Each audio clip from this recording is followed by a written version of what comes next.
नमस्कार, आप देख रहे हैं इंडिया की दहाड़। मैं हूं आपके साथ ओम पांडे। तो हरियाणा के शिक्षा मंत्री महिपाल ढांडा द्वारा अपने हलके पानीपत ग्रामीण की जनता की समस्याओं की सुनवाई के लिए और उसके निवारण के लिए जो है जनता दरबार हर हफ्ते लगाया जा रहा है। इसी कड़ी में आपको बता दें कि आज एक बार फिर से यानी कि शुक्रवार को PWD रेस्ट हाउस में ढांडा द्वारा जनता दरबार लगाया गया, जहां पर ढांडा ने पानीपत ग्रामीण की तमाम जनता की जो है समस्याएं सुनी और उनका मौके पर निवारण के लिए जो है अधिकारियों को निर्देश दिए।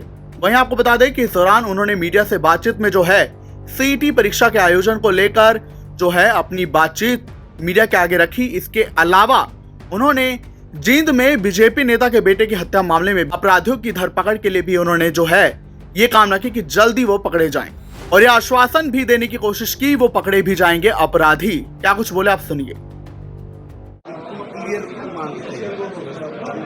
कहाँ उनके टेक्निकल गड़बड़ रही है, उस वजह से वो शो नहीं कर रहा हो, इसलिए नहीं हो पाया। देखिए 14 लाख लोग हैं, बाकी लोगों के भी तो एडमिट कार्ड पहुंचे, तो कहीं न कहीं जरूर के फार्म में या तो कोई गड़बड़ होगी या कोई और अन्य कारण हो सकता है जिसकी मुझे जानकारी नहीं है। अगर ऐसी कोई बात है कि जो बिना किसी वजह से अगर कोई अटका है तब तो मैं कहीं कोई बात नहीं करूँ।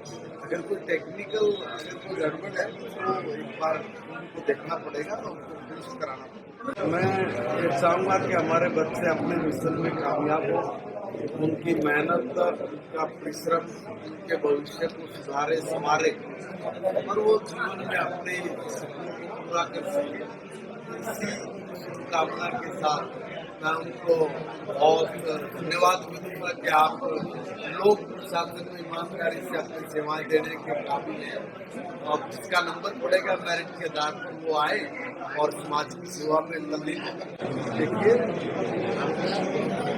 शायद आप लोगों को कोई जानकारी नहीं, जब भारतीय जनता पार्टी की सरकार बनी 2014 में तब हम लोगों के सामने एक प्रसन्नता के नैतिक शिक्षा की बहुत ज्यादा आवश्यकता है और आदरणीय मनोहर लाल जी के नेतृत्व में आदरणीय रामविलास शर्मा जी शिक्षा मंत्री ने उस वक्त कहा था कि हम लोग इसको पाठ्यक्रम में लागू करेंगे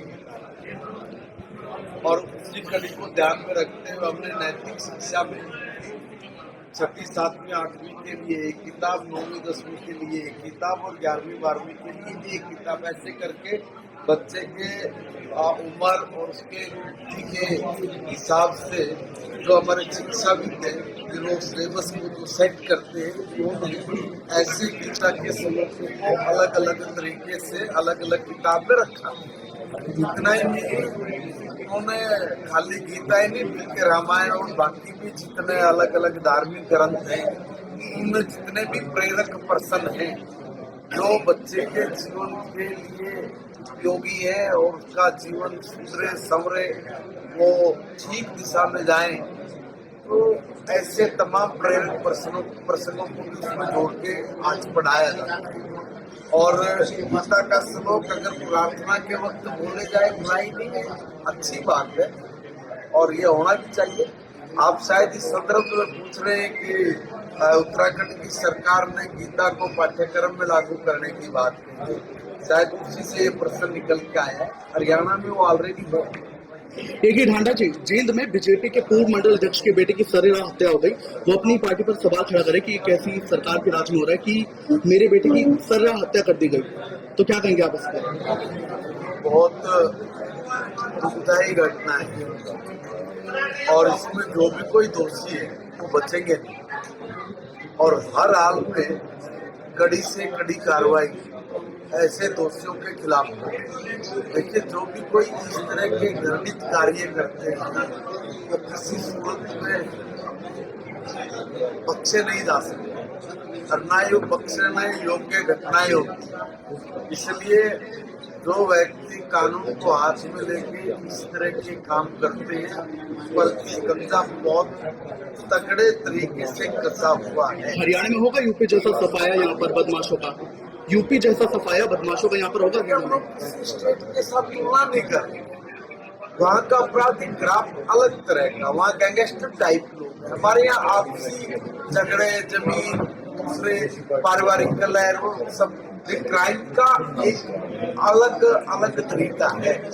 अगर वहाँ पे गैंगवार होती होगी तो इसलिए वहाँ पर उस तरह के मामले साफ करने जरूरी थे, जो आदरणीय योगी जी ने बिल्कुल तसल्ली से साफ किए और उन्होंने उस गंदगी को साफ किया। इसलिए हर व्यक्ति यही चाहता है कि उत्तर प्रदेश की तरफ में बाकी सब स्टेट्स में भी इस तरह के दुर्दांत खतरनाक जो गलत और गंदे कार्यक्रम का सफाया हो, मगर अलग अलग स्टेट में अलग अलग क्राइम का समूह है। इसको ध्यान में रख के ही कार्रवाई बनती है और जिस भी स्टेट में जैसा क्राइम होगा उसके अकॉर्डिंग वहाँ का प्रशासन सख्ती के साथ काम करता है, चाहे कोई भी प्रदेश है।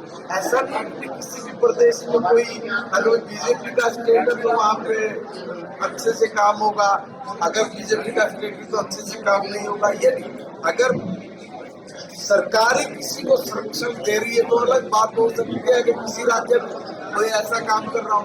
अदरवाइज कोई भी स्टेट नहीं चाहेगा कि उसके स्टेट में किसी भी तरह का गलत क्राइम हो, इसलिए हर स्टेट वहाँ के क्राइम के अकॉर्डिंग अपनी कार्रवाई करता ही है और मजबूती से हो, हम इसके पक्षधर हैं। धन्यवाद। तो देखिए, शिक्षा मंत्री महिपाल ढांडा को आपने सुना और वो हर हफ्ते यहाँ पर जनता दरबार लगाया जा रहा है पानीपत ग्रामीण की जनता की समस्याओं के निवारण के लिए। उसी कड़ी में आज फिर से लगाया है और जो कल सीटी एग्जाम है उसको लेकर उन्होंने अपनी बात जो है रखी है। इसके अलावा और भी कई मुद्दों पर उन्होंने जो है हमसे बातचीत की है।